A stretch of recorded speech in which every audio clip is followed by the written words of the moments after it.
Praise the Lord. கர்த்தாவே எழுந்தருளும் என்கிற காலை தியானத்திற்கு இயேசுவின் நாமத்தினாலே உங்களை அன்போடு வரவேற்கிறேன். பரலோகம் நேரடியாக தலையிடும் உங்கள் வாழ்க்கையிலே. பலர் வாழ்க்கையிலே வேதாகமத்தில் பரலோகம் நேரடியாக தலையிட்டிருக்கிறது.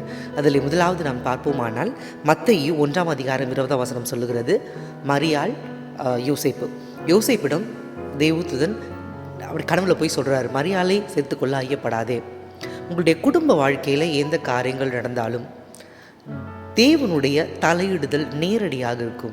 அதே நேரத்தில் ஆதியாகமத்திலே 31 அதிகாரம் 24 வசனம் சொல்லுகிறது, லாபானிடம் தேவன் சொல்லுகிறார்,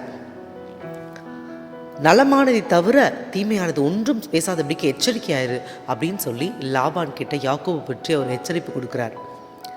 இது கொஞ்சம் எக்ஸ்டெண்டட் ஃபேமிலியில் நடக்கிற காரியங்கள். எனவே உங்களுடைய குடும்ப வாழ்க்கையில் எந்த காரியங்கள் நடைபெற்றாலும் தேவ தூதன் இல்லை தேவன் நேரடியாக தலையிட்டு காரியங்களை அவர்கள் சரி செய்வது வழக்கமாக இருக்கும்.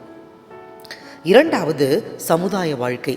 ஆபிரகாமுடைய வாழ்க்கையிலே ஆதியாகமம் 12 அதிகாரம் 10-20 பார்வோன் எகிப்தின் ராஜா சாராளை எடுத்துக்கொண்டு போகிறார் தனக்கு மனைவியாக்கிக் கொள்வதற்கு. அதே போல் ஆதியாகமம் 20 அதிகாரம் 1-18 அபிமெலேக்கு என்கிற ராஜா சாராவை எடுத்துக்கொண்டு போகிறார். என்றால் சாராள் மிகவும் அழகுள்ள பெண் என்பதினாலே தங்களுக்கு மனைவியாக்கிக் கொள்ள வேண்டும் என்று எடுத்துக்கொண்டு போகிறார்கள்.